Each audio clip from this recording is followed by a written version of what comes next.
Hello, everybody. My name is Robert Douglas, and I'm happy to be here with you today on Friday for this episode of Deploy Friday.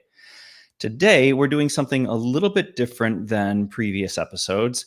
First and foremost, because all of my guests today are, in fact, from Platform.sh, and we're going to talk about Platform.sh, the company, and green hosting and our commitment to the environment. This is a super special episode in my mind and my heart. It's definitely a departure from most of the episodes where we discuss technologies in particular that are pertinent to web hosting, but we will broach a topic that is certainly relevant to everybody who uses computers in any way, shape, or form, especially those people who are running very large applications in the cloud and want to know what we are doing to protect the environment in that circumstance. So let's introduce the guests. I have Ori, Guillaume, and Barbara with me, and I'm going to ask the three of you to introduce yourselves. Barbara, would you start and tell the audience who you are and what you do with Platform.sh? Hi, everyone. So I'm Barbara. I'm based in Paris, and I'm the marketing manager for Europe at Platform.sh. Thank you. How about you, Ori? Hi, I'm Ori Pekelman. I'm the Chief Product Officer and one of the founders of Platform.sh. And also extremely rare, we're like all Europeans today and like 3 from Paris. So I'm also from Paris, and we're actually in the very small physical office in Paris, which is also incredibly rare. Yes, it is. I'm Guillaume. Yeah, I'm Guillaume. I'm working on, I'm M&A analyst, so working on the merger and acquisition and on the corporate developments. Yeah, thanks. And I almost never introduce myself, but since everybody else has done so, I will also do it. Aside from being your host, I'm the Vice President of Channel Development at Platform.sh. So let's talk about green hosting. And I'm going to start with a personal anecdote to tell you all a little bit about what this topic means to me and my history with the intellectual and emotional side effects of learning about the human effect on our planet, the effect of carbon emissions and global warming, climate disaster, natural events, polar caps melting, and all of that. It's been actually really recent that I've started to take this topic super seriously. For a very long time, I would say that I was in the intellectual camp of it's real, it's a real problem, we're going to really have to deal with that. But I kind of shoved it out of my consciousness for a very long time. And only really 3-4 years ago did I start to look at the topic of carbon pollution as something that really mattered to me personally. And it's interesting because the lens that brought that into the greatest focus for me was the decision to become a parent and thinking about what kind of world my child would inherit after I was gone and throughout his lifetime. And some of the projections that we're hearing about sea level rising and temperatures rising and the side effects that those will have easily span my son's lifetime.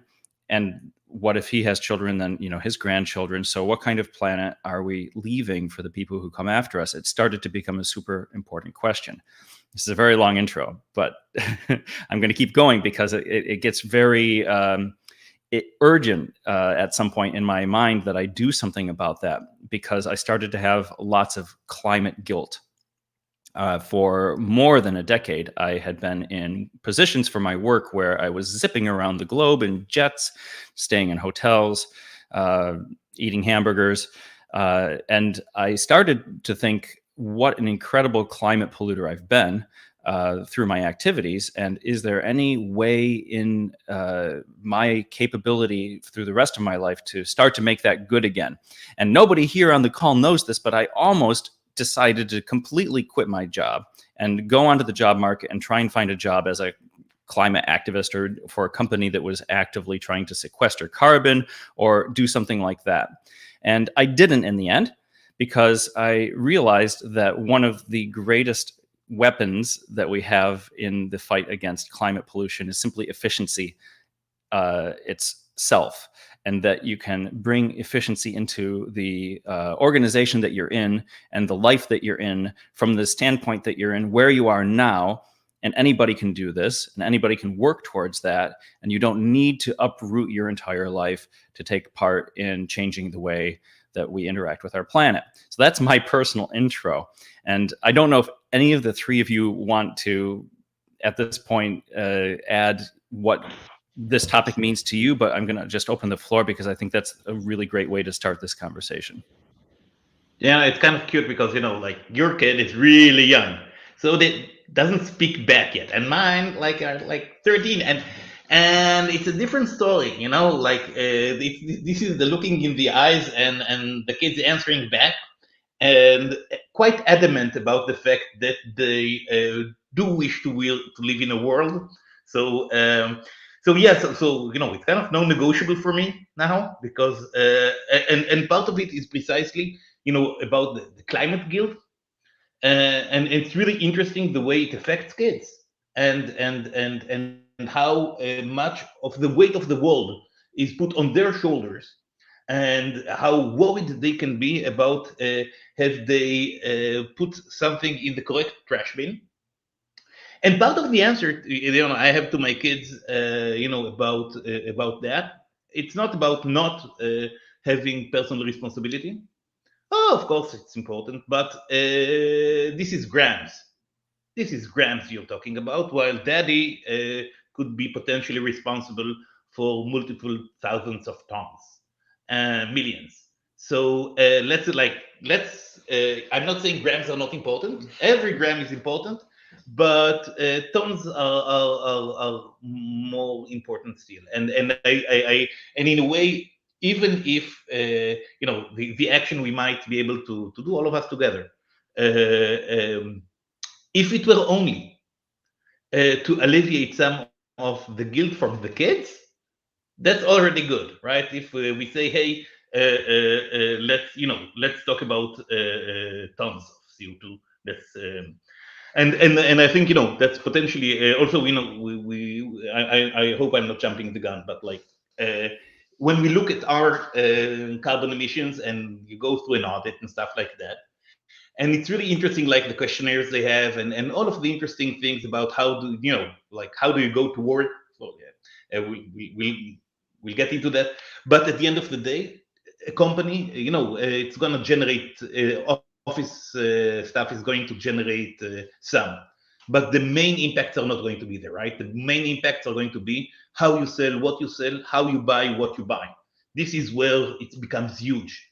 And for me, being able to tell myself that I'm focusing on huge impact rather than trying to look somewhat greener for someone makes me feel I'm better able to look my kid in the eye. Thank you. Guillaume, Barbara, either of you want to add something? Like, what does it mean to you personally? I know, Barbara, for example, you've within the company come out as being fairly outspoken and passionate about the topic. Yeah, actually, I think no one knows this, but my dream is to go clean up beaches in my free time. No beaches in Paris, though, so it's a bit tough. But yeah, I think I have the same reasoning as you guys, in being that we should leave behind an Earth that is better than what we've known. So yeah, it's important. Thank you. Guillaume? It means a lot to me too, and I also feel that doing these projects, these company projects, have way more. It's way more important than doing just personal actions, and I feel that having these projects with Platform and seeing other companies doing the same is really important, and it means a lot. Awesome. By the way, so, I love the sorry. I love and I want to let's put this as a tagline. Putting the ambition, I know it sounds a bit ridiculous, but putting the ambition at the level of leaving the planet better than what we found it. Because currently the question is, do we leave a planet at all? And setting the bar at, no, let's leave the planet to kids at a better state than we found it, I can go with that. And it's more than theoretically possible. We can talk about the details about that, but like with reforestation projects, it's possible to leave more wild land than was before, but it's hard, and that's not what we're here to talk about right now. So what we are here to talk about today is specifically, what does Platform.sh as a company plan to do to protect the environment and reduce as much as possible, and if we can't get to zero, to offset our carbon contribution. Because as Ori said, computing is not free. It requires computers, and making computers currently generates carbon dioxide and other gases, and it's impossible currently to avoid that. So if we're going to do computing, then there's going to be a cost. So the balance sheet has to shift in a different direction. But let's start, though, with the high level. Has Platform.sh come out with an official statement or anything about how we plan to operate as a company? What's our current stance? Barbara, I'm going to shoot that right off to you, because you really, like I said, you spearheaded this within the company. So in a way, you own the results so far. We do care at Platform.sh because we believe it's real, obviously. We're committed to helping minimize the effects of human activity on the environment by promoting something that's called green hosting. So, of course, green hosting is a big initiative that is comprised of a few things. So, for instance, it could be building low-consumption data centers using green energy, improving material life cycles, optimizing idle usage through higher density, co-locating workloads to reduce energy consumption over networks, and finally, reducing data center workloads or increasing their efficiency. So all these put together help us work towards the green hosting initiative, and that's something we're really passionate about at Platform.sh. And you could find those points and quite a bit more of the outline of the information that we want to talk about in this episode on the URL that I've got up there now, platform.sh/green-hosting. Go take a look. We hope, and this was also some part of our pre-game discussion amongst the four of us, how we're going to present this. We hope that we are approaching the topic with humility and with an acknowledgement that we have to start now, and we've started, and that there's a long road to travel before we can actually say that we're leaving the world in a better place, respective to carbon, because we of course believe that we're leaving the world a better place in respect to our overall mission, but it can't come at the cost of destroying the planet. So, Guillaume, do you want to maybe walk us through some of the things that we're doing with outside agencies, for example, to understand better what our footprint is and what that looks like? Sure, yes. So we are committed to do a carbon audit this year with the Climate Act. So it's an initiative with other companies to take into account these emissions and to reduce them in the future. So we need to do this carbon audit this year. So we are working currently with Greenly, a company, a young French company, and they are auditing ourselves currently. So the initiative for them is to work really on the emissions of the servers. So they try to understand what kind of servers are running, and the history of every server running at Platform.sh each month since a year. And they are, with this, they are doing some calculations on what kind of CPU is running, what kind of computer is running, and thanks to these, thanks to the intensity, energy, the carbon intensity on each country and on each cloud region, they can calculate with they can calculate our carbon emissions. So they are doing this currently, and the goal for us is to show that our design, our product is already efficient for carbon emissions, because by design the density at Platform.sh is very high, and it means that the workloads which are running at Platform.sh with the density, there are less carbon emissions due to this. So that is what we want to show with this audit. So this is the very beginning. We want after that to do our own model and to calculate with precisions every workload, what are the emission of every workload. But for now, this is the very beginning. Yeah, and then potentially, up to getting the information real time, because actually the carbon mix of a specific electric grid is not even fixed in time, right? So, and it's kind of really interesting because a lot of the data we are working with is data we cannot trust. The data that is coming to us from our underlying gas providers, often enough, either is very incomplete, out of date, or not fully, partially. For example, they would say that they compensate, right? That they buy compensation for the carbon emissions. We have no information about the quality of these compensations often, and therefore, having a robust model where we know that we are not lying, that we're not engaging in some sort of greenwashing. And I don't even know that I'm fully comfortable with calling the whole thing green hosting. I think that, from a marketing perspective, I understand it. But in a way, we know that it ain't green. This is not grass. Computers, they are polluting. There is no, but we also know that these workloads are necessary, right? That people that are running these services on us, they are useful for them. They are useful for the economy. So, like for me, always the question is, can we attest to the fact that the same workload running in any other fashion would be more intensive? And we have, again, the interesting thing is that basically our economic incentives are aligned with those of the planet, right?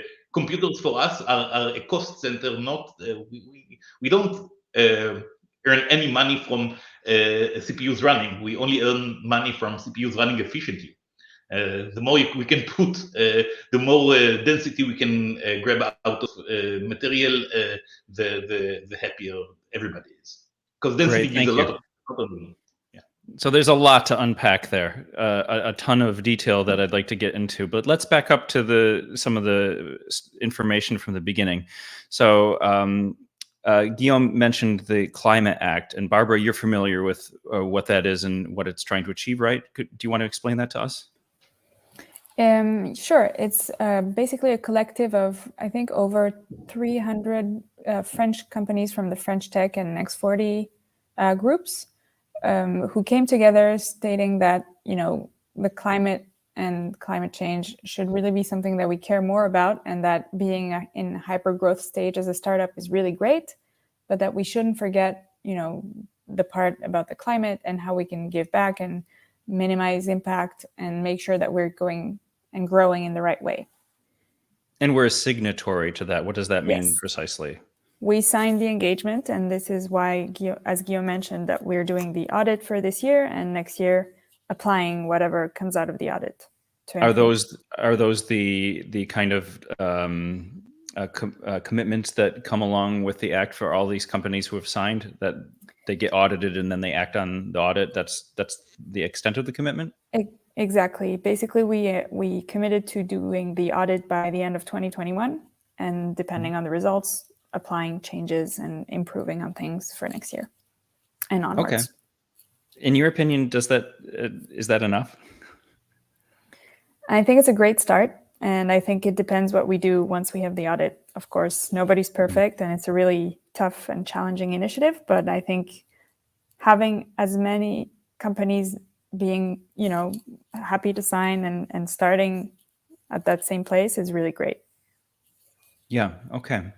Now, Guillaume and Ori, you guys mentioned the term density quite often, but can we back up and actually talk about what that means? And in my understanding, when you say density, I understand if in a form that you're talking about efficiency.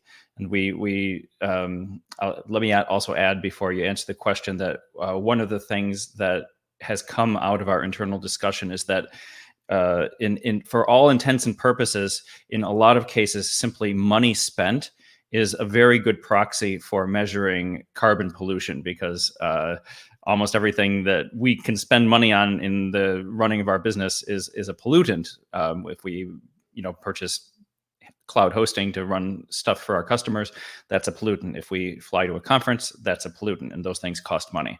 So we have this very natural aligned incentive to try to lower the amount of money that we spend to do any given task, because and that also, because that makes us, more profitable and able to give our services to our customers at a lower price. But it also it's very often a proxy directly for reducing carbon emissions. And is it true that when you say density, that can be used synonymously in a way for efficiency? And what do you specifically mean by density? Take it. Yeah, it's a very complex thing in a way, because computers are not at all what you expect them to be. They don't. And the way we see computers and we talk about computers is often enough imprecise. At any rate, the global idea of density is that you are going to have workloads, code running somewhere, doing some giving some service, and it's going to have metrics of efficiency, how fast the code runs. Sometimes these metrics of efficiency is about when the code runs fast. There are forms of running code where it's slow in the beginning, it has cold starts, and then afterwards it's going to be fast again and then slow again. And a lot of our work is finding ways to run arbitrary code given to us by our customers in the most efficient way, without forcefully forcing them to rewrite it. Because in a way, you could always make your code more efficient by rewriting it, but that doesn't really happen. And a lot of our approach to climate impact is about that. It's because it's nice to ask people to change everything they do and then they'll be fine, but that doesn't happen. So and potentially that's what brings on greenwashing. If you can't really do anything about it, you have to lie. And so a lot of our, let's say, R&D efforts are geared towards this question of, is it possible at all to take stuff that used to consume a lot of resources and find ways in the infrastructure to make it useless? And I don't want to get into technical mumbo jumbo, but I really love the word deduplication, to deduplicate. And the basic idea is that when you see stuff running on computers, you often see the same stuff running on computers, like on two different computers, on the same computer, the same program running many, many times, the same data. Everything is so much duplicated. I mean, like if you look at your computers, like at home, see how, do we really need 4 copies of each?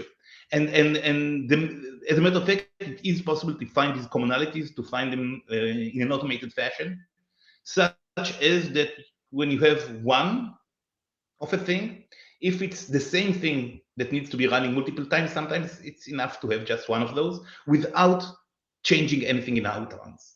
And basically this, like going, and I'm not going to go again into, but pushing these ideas of what's sameness, what's different to the extreme, and making the infrastructure aware of them is something that can render factors of difference in operations. So this is not about gaining 10% here or 4% there. It's running stuff 10 times, 20 times more efficiently. And this compounds with scale. So it's kind of interesting because when you run 10 times more efficiently 100 things, you gain some. When it's suddenly 100,000 things, 1,000,000 things that you run more efficiently, as a matter of fact, there is a compounding effect, and that can have huge significance. And a lot of what we currently do and is precisely around those questions. This is, by the way, why we one of the reasons for which we acquired Blackfire, which is an APM and a profiler, is to enable better vision from inside the application itself, such as that we develop more levers to gain in those efficiency metrics. I want to say maybe one just thing really important also, because all of that is important. But by the way, the most important thing is where you run stuff, because at the end of the day, the carbon emissions of a computer are going to be coming from two things. Half of it is coming from the day the computer was delivered. So even if it's not running, half of the carbon emissions that are going to be created by a running server are already expressed when it was installed in the data center. So at any rate, through its manufacture and its transportation. So the less computers underlying servers you use, so a higher density simply means at the end of the day, less computers being needed to be constructed.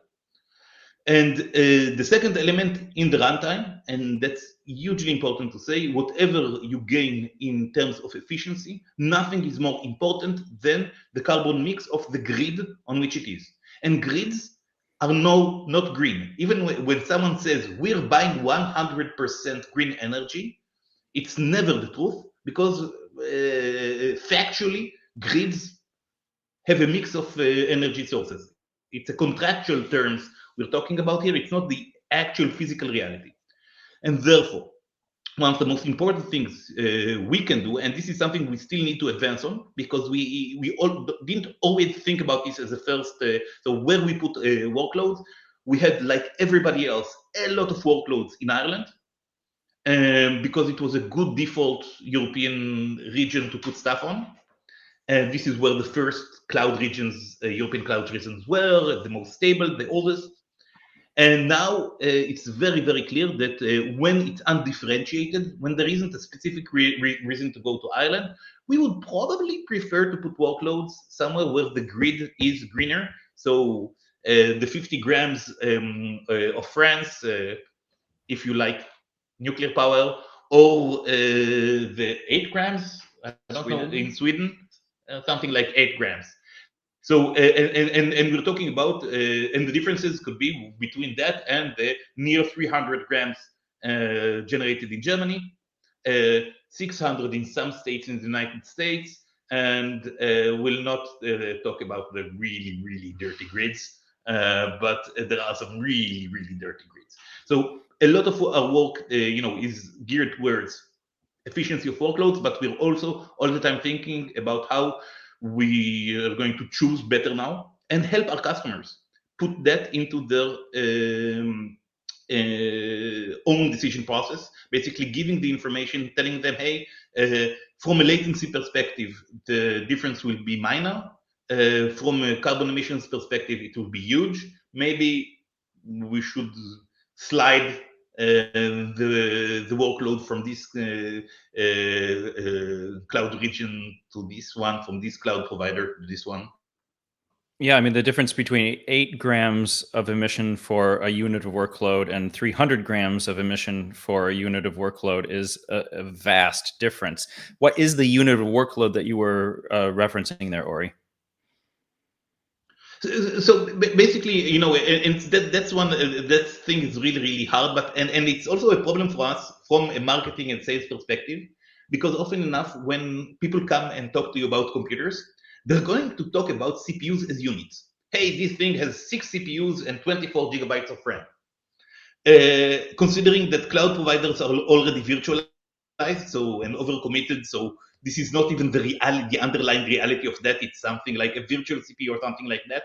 And it's kind of a big problem in a sense because we're still using terminology potentially from the 80s that don't correspond well to the realities of computing now. CPUs are not units, how they get sliced up between people sharing them. These are kind of fraught issues, and in part, I think, of what the work we need to do is to be able to educate basically our customers about what they should be asking of us, and potentially ask us less about how many CPUs are running, but just how fast or efficient is it running, and potentially not have from us the external proxy of value as the computing units, but the actual value rendered. I think it's and this is really interesting because when we're seeing this from some of our customers, we get and it's like really good. Some of the bigger ones are coming to us and asking us these questions now, and this is not something that happened 2 years ago. This is kind of new. Really large companies coming to us and saying, yeah, but can we are we good, by the way?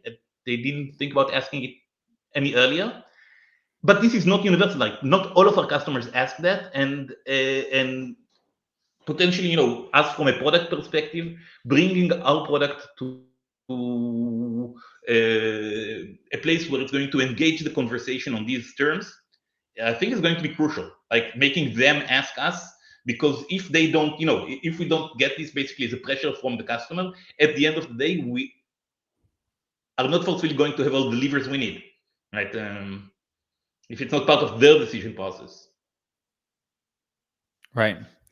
All right. Thank you. So that explains to me a little bit more. For example, if people are looking at the green hosting web page that we put up on our website, and it says the differences in the density, that it explains that we're a highly dynamic container-based solution, and that compared to running directly on a generic cloud virtual machine, we can achieve unparalleled levels of density while guaranteeing resources to production.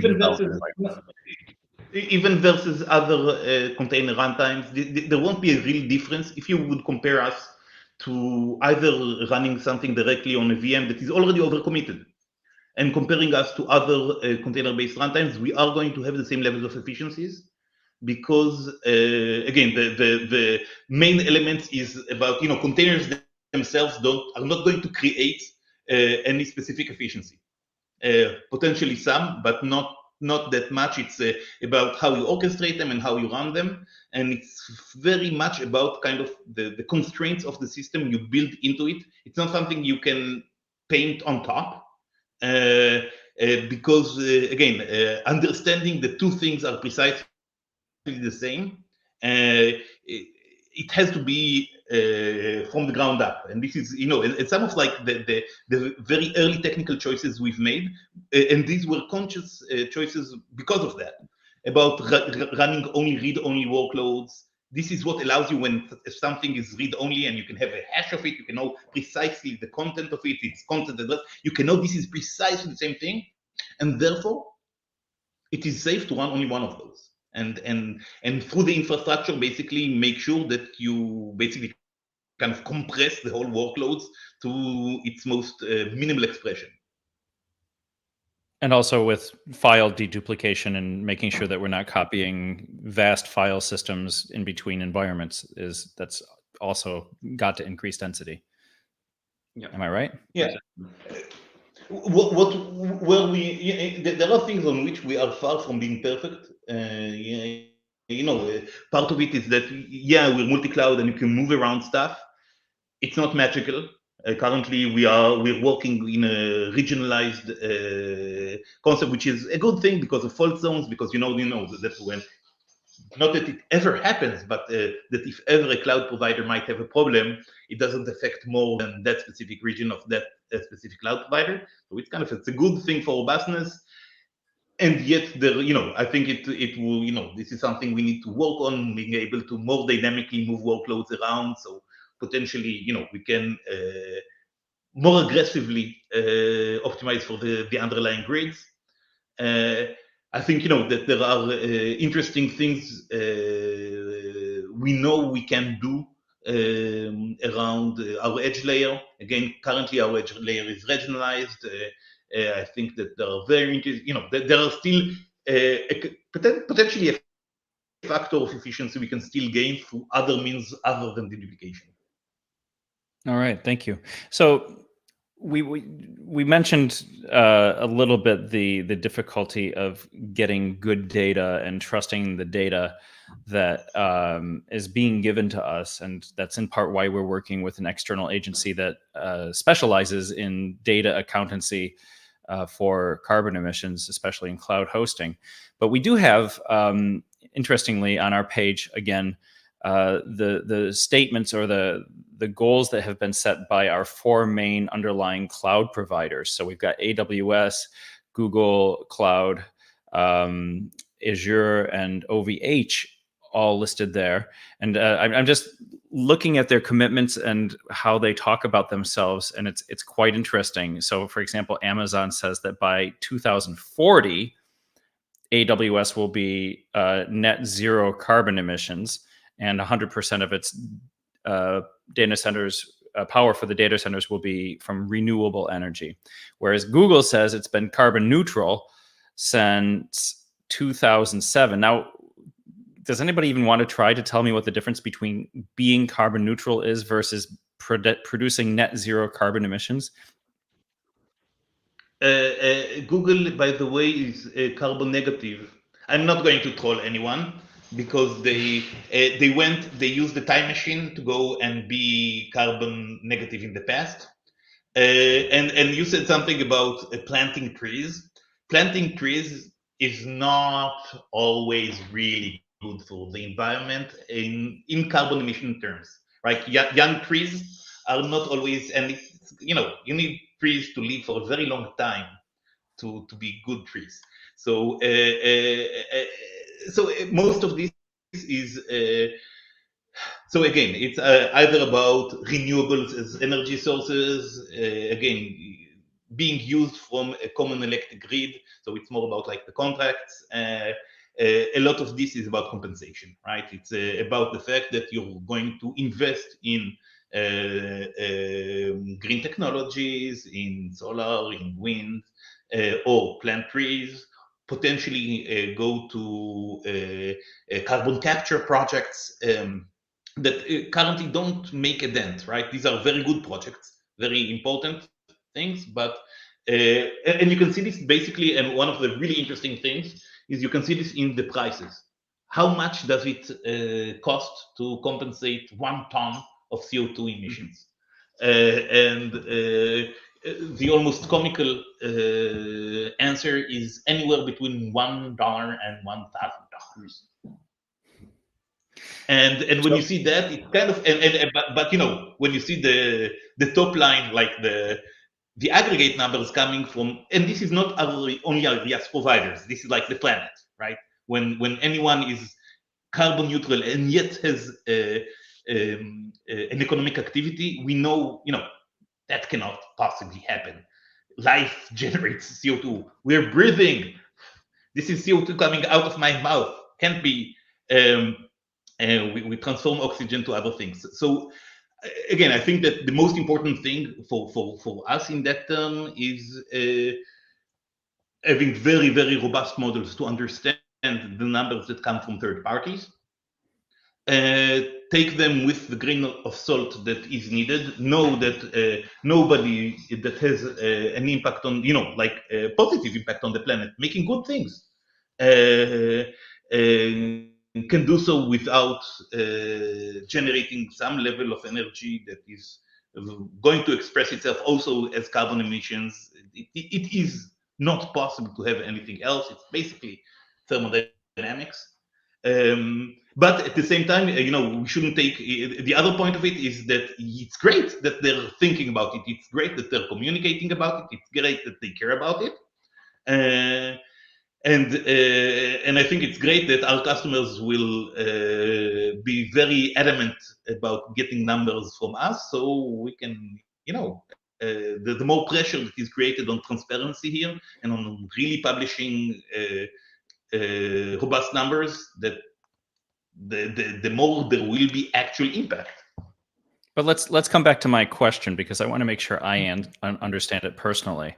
So if I look at what we've written about OVH Cloud on our website, for example, it says OVH Cloud plans to achieve carbon neutrality by 2025 and is working towards generating net zero carbon emissions by 2030. I'm not sure I really understand the difference there, because to me, carbon neutrality means that they're measuring what they're producing and buying offsets on some marketplace, whether those work or not. And then what's the difference between that and net zero carbon emissions? I don't understand. It basically means that the grid is fully green. The sources of energy you're using. So yes, carbon neutrality. You can be neutral if you invest in some green projects. For example, if a company has a carbon emission of maybe 1 ton of CO2 a year, if they invest in a project to compensate it, they will.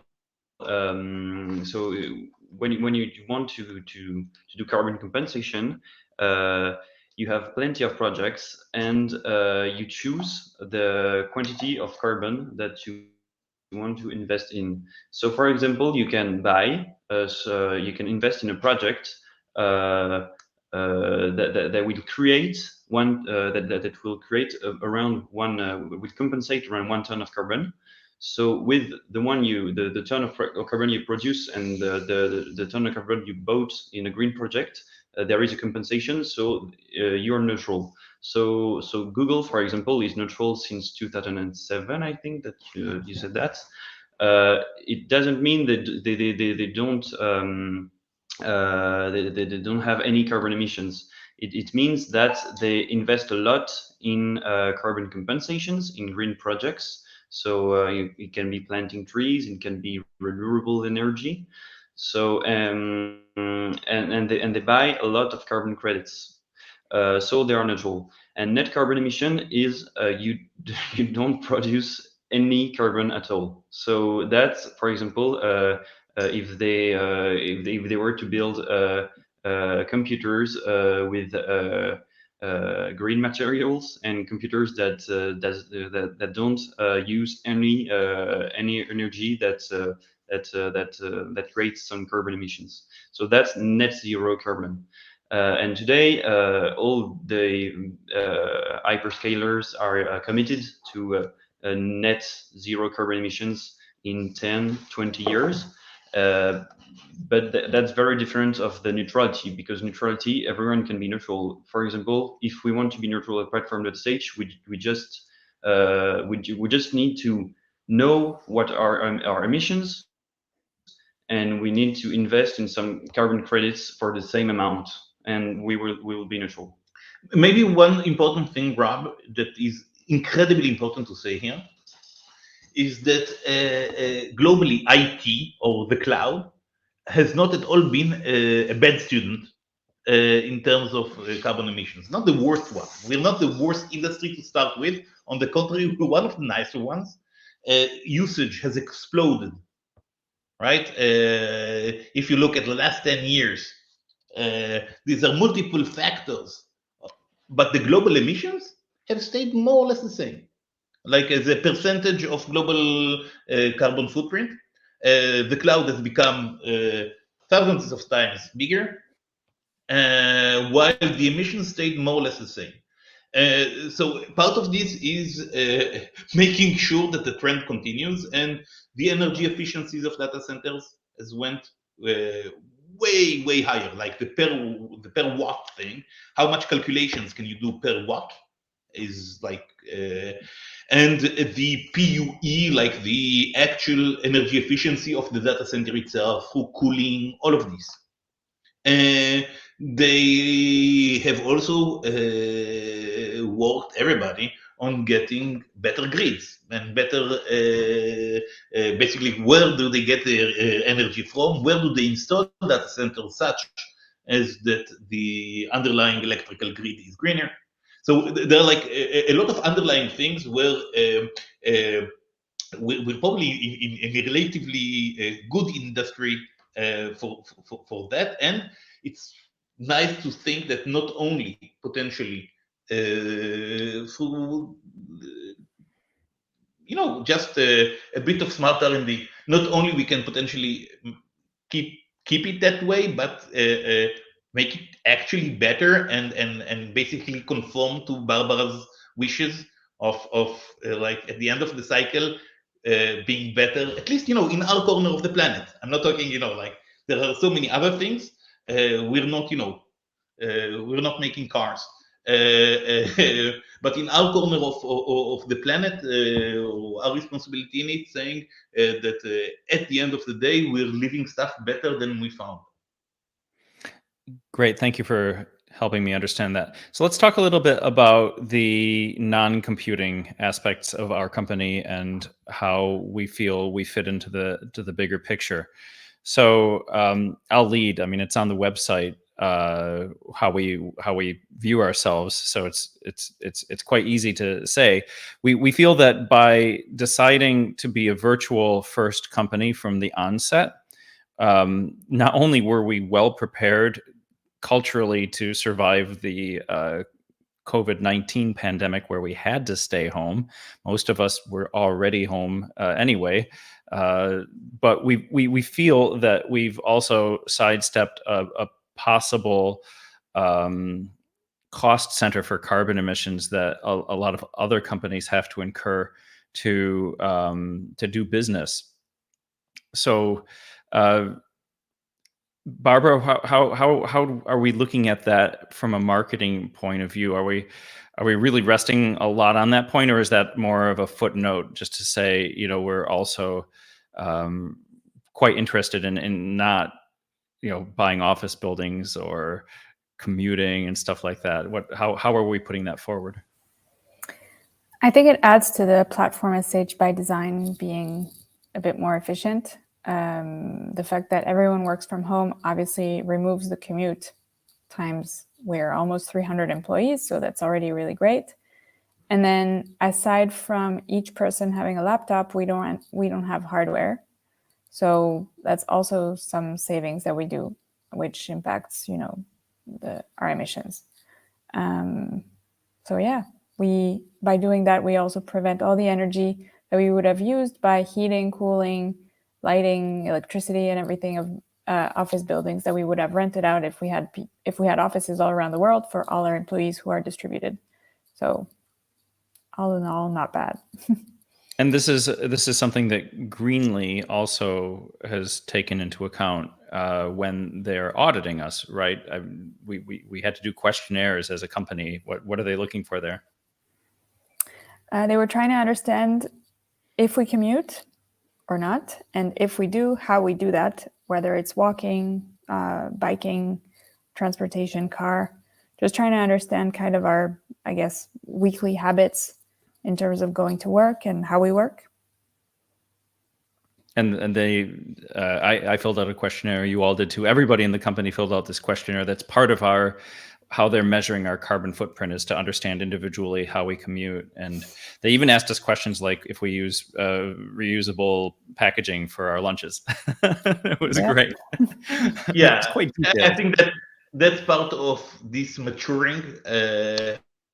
Again, in some of the papers, we read a lot of the scientific literature about this.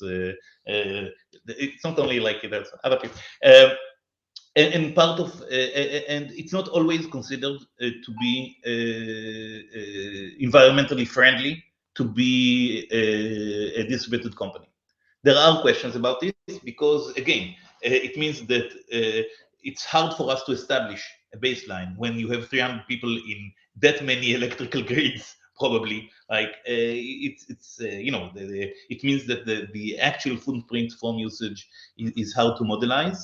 And the theory says that, and this theory, by the way, it's not forcefully correct, and that office buildings have more efficient heating and better isolation than individual Higher density. higher density. And this is not forcefully true because they need to have the high density, which means, oh, this is shitty offices.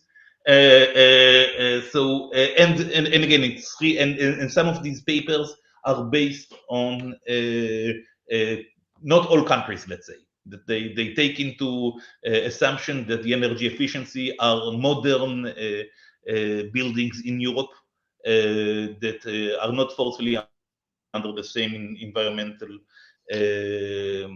constraints as other places on Earth. So I think there are, we will want to go into further detail into this, and potentially, and figure out, do we need to help our employees isolate better, this. But again, at the end of the day, like Barbara said, we all have computers. Yes, there are like 300 of those. This compared to the tens of thousands, hundreds of thousands of servers we run, it's going to be a coma. All right. The most important, I think these things are important, and it's part of walking the walk is applying this at every level of the company.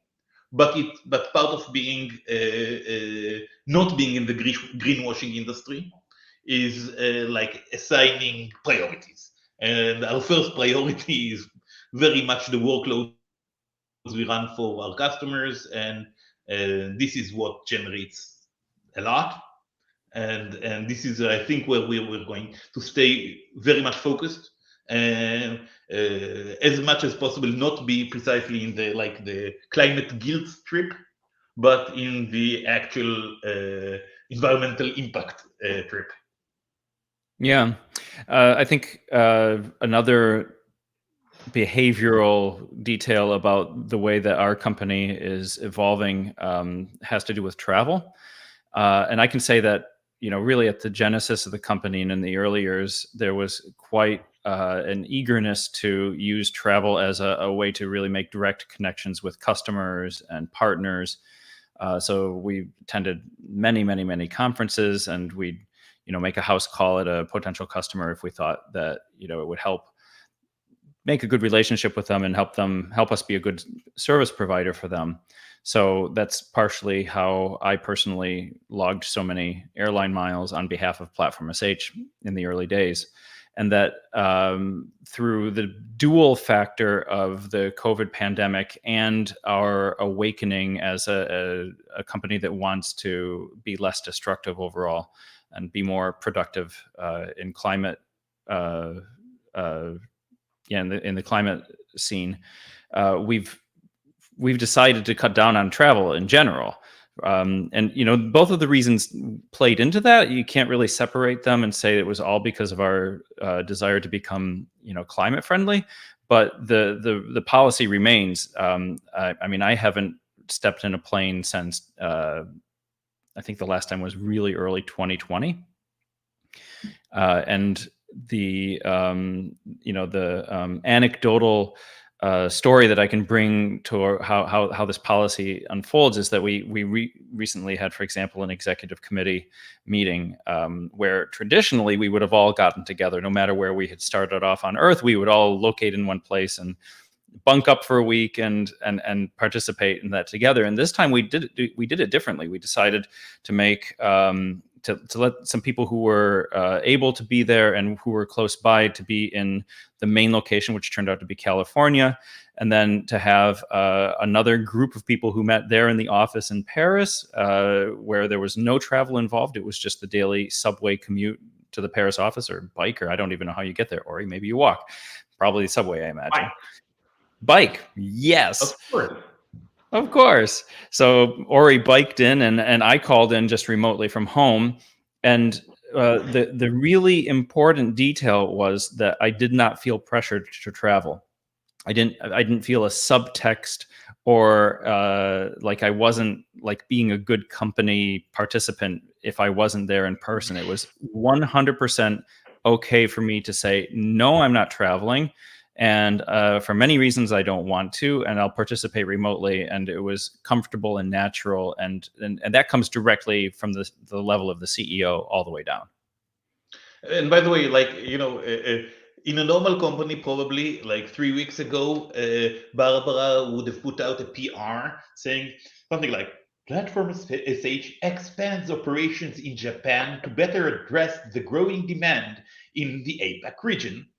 And I think part of it is because we're distributed and we have people all around, we're still at our scale, which is not huge. We're like 300 is for us big, but it's not, like one of these huge companies. And still, hey, we have boots on the ground in Japan. And this is potentially what, with time, also will allow us to do less travel. Like the more we have senior people all around them, because every dimension of the company is distributed. It's not like there's a center of the hot shots, the important people, and then there are remote people. It's not remote; it's distributed. So which kind of means that with time, we're getting this seniority coverage over the planet, which means that you can then take the train to meet the partner or the client because there are enough people that can do that. Yeah. So, I mean, we do have people in Japan, and we do have a data center in Japan, and that's great. And we can do that as a remote distributed company without having to buy an office there. So I think that even though I also saw those studies, Ori, where I think I saw one from England that compared work from home with work in office and questioned whether the balance was really in favor of working from home being more efficient. I think that when applied to us globally with all of the different electric grids and all of the different combinations of people's situations, that it's absolutely going to work out. I would assume so. Yeah, it's I going would to assume so, but hard I think to measure. I would assume so, but I would prefer proving it. And anyway, if you compare this to anything in, I would say, the United States, where there is any level of commute, we will be multiple factors already better than anyone, like in doing commute in the United States because the distances and the inefficiency of cars. Yeah, I mean, I have to just also personally say I love living in Europe, where I can take a subway or a train to almost any place else in Europe. And I've never personally owned a car in my life, and I intend to keep it that way. So I'm grateful for that, because I remember living in the United States, how long does it take you to get to work? Oh, it's usually an hour, but it can be longer. It's like, that's an hour sitting in the car driving just to get to work. Trains be good. Trains be good. Soul damaging. Anyway, I just want to say to the audience, reach out to us and ask your questions, voice your concerns, ask for guidance on, which locations of our data centers are the best. I think we said it already that the Stockholm data center is absolutely globally the lowest in terms of emissions.